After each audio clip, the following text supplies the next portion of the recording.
Sa isang payak na barangay, may isang batang lalaki na kilala sa pagiging matakaw.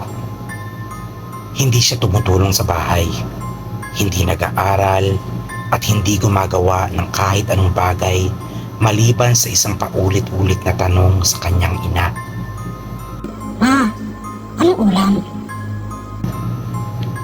Umaga pa lang, nagtatanong na siya. Sa tanghalian, inuulit niya ito. Pagdating ng hapunan, halos hindi siya mapakali sa paghihintay ng sagot ng kanyang ina. Kahit anong ihain sa kanya, ulam man ito ng isda, manok o gulay, tila hindi siya nabubusog. Ngunit sa kabila ng kanyang walang sawang pagkain, hindi siya lumalaki. Lalong pumapayat ang kanyang katawan, lumalalim ang kanyang mga mata, at parang palagi siyang pagod. Isang gabi, hating gabi na, ngunit gising pa rin ang bata. Dahan-dahan siyang lumapit sa ina. Hinawakan ang balikat nito at pabulong na nagtanong. Ma, anong ulam? Napabalikwas ng bangon ang kanyang ina.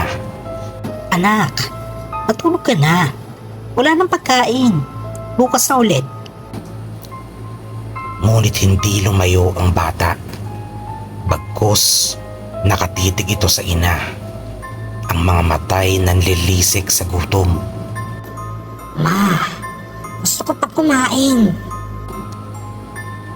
Dahil sa pagod, tinalikuran na lang siya ng kanyang ina at natulog ulit. Ngunit sa kalagitnaan ng gabi, nagising siya sa malamig na pakiramdam. Tila may humihinga sa kanyang batok. Dahan-dahan niyang iminulat ang kanyang mga mata. At doon, nakita niya ang kanyang anak. Nakanganga, nakatitig sa kanya at bumubulong.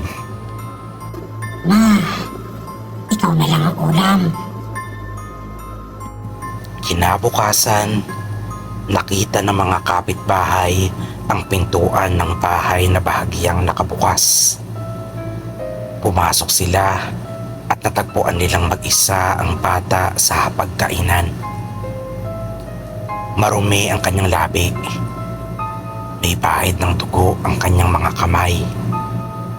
At nakangiti siyang nakaupo habang paulit-ulit na bumubulong. Busog na ako, Ma.